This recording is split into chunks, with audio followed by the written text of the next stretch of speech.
Assalamualaikum dan selamat sejahtera.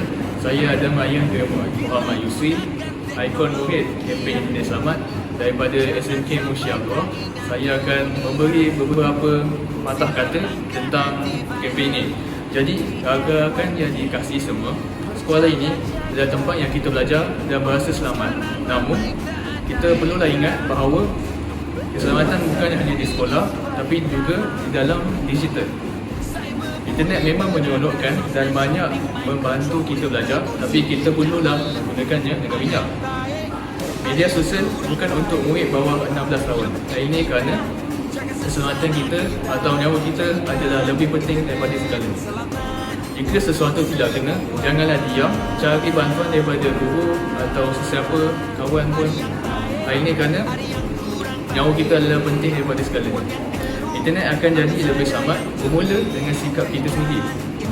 Ini adalah tanggungjawab kita semua bersama.